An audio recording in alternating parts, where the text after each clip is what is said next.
提起要出國旅遊的鄉親，華航宣布為7月初9開始，定位服務費會起價30塊的美金，這是今年因第2屆調整啊。然後咱國內汽油、柴油的介紹，後禮拜是依次無要起。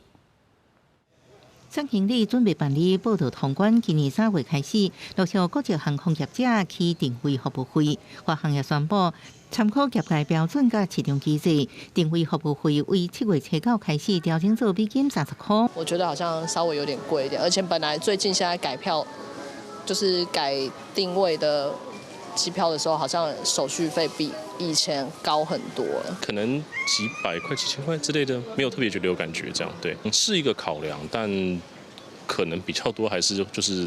地點為主，然後價格第二這樣。遊客買機票是透過全球分銷系統提供服務，因為使用者付費，國際業者攏收這項費用。今年3月當中將每張機票定位服務費由25塊美金調整到100美金，長榮航空是30美金，華航3月調整到100，7月初9開始佫起到30美金。華航是用韓團來算，維持大會每團台票400，毋是大會300。業者指出，機票組成介紹元素真濟，定位服務費是系統上收的。沒影響票價升貴值。跟之前的兩個稅相比的話，其實在民眾的感受度上，可能沒有這麼的衝擊。因為服務費雖然有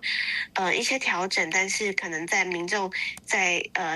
今年這一波的漲價的一個心理來講的話，基本上沒有說有太大幅度。國際油價受中東局勢影響，暗國中油13宣布，一禮拜國內汽柴油價格維持無調整，已經連續11禮拜無起。2月底以來，總共吸收金額176.3億。旅遊部落客解析分析觀察過到6月終端票價，整體油源相對穩定，就算部分成本增加，在市場競爭之下，航空公司依然無同款的票價調整手段，因為影響機票金額較大因素，也是機票定價、加燃油附加費。記者綜合報道。